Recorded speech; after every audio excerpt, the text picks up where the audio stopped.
Hello everyone. Today we are going to learn about gravity. Knowing how gravity works in everyday life can help you discover more fun and interesting things. What is the first thing that comes to mind when you think of gravity? The force pulling things towards Earth?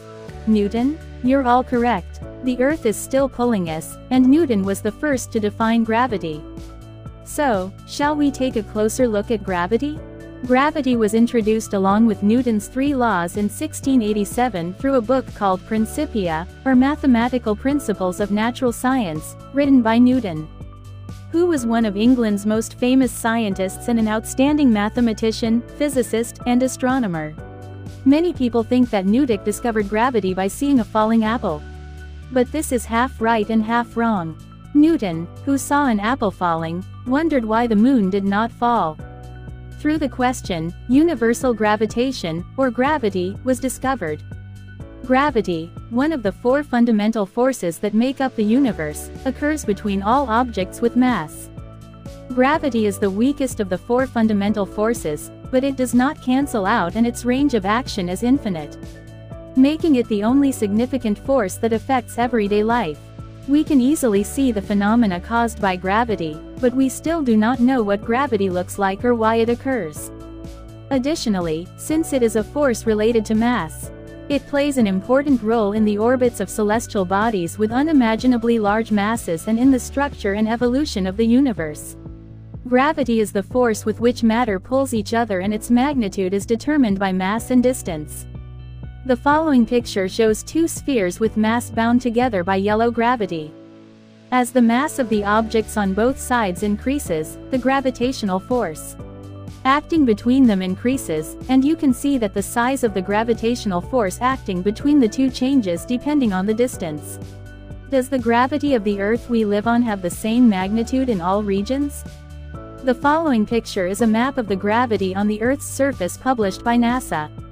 Blue indicates areas with low gravity, and red indicates areas with high gravity. If you look at the picture, you can see that the Earth's gravity is uneven.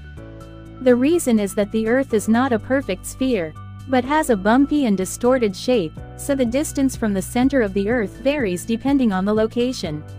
Because the mass varies depending on the region, differences in gravity occur depending on the location. Another reason why gravity changes is because of the Earth's rotation.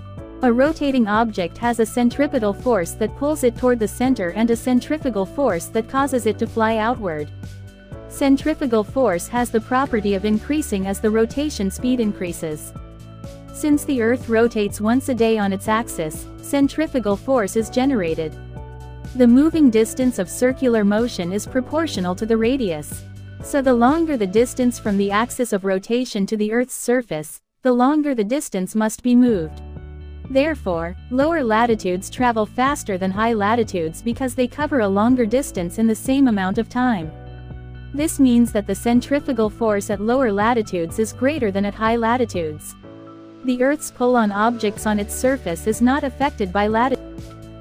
However, because the gravity we feel at the Earth's surface is the force of the Earth pulling toward its center minus the centrifugal force, the actual gravity we feel varies depending on latitude.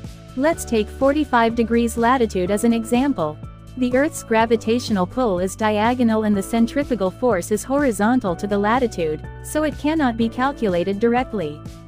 So we separate the Earth's gravity into horizontal and vertical components. In this case, the horizontal component can be calculated because the direction is opposite to the centrifugal force and the magnitude is different.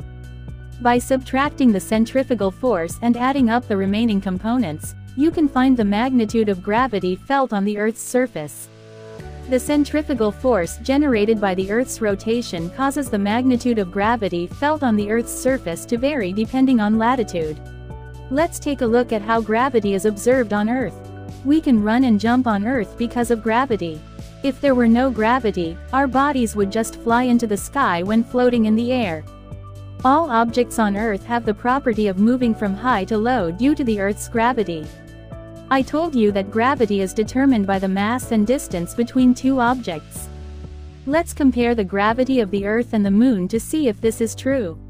The Moon's mass is 1/80th that of the Earth, making it very small compared to the Earth, and its diameter is only 1/4 that of the Earth.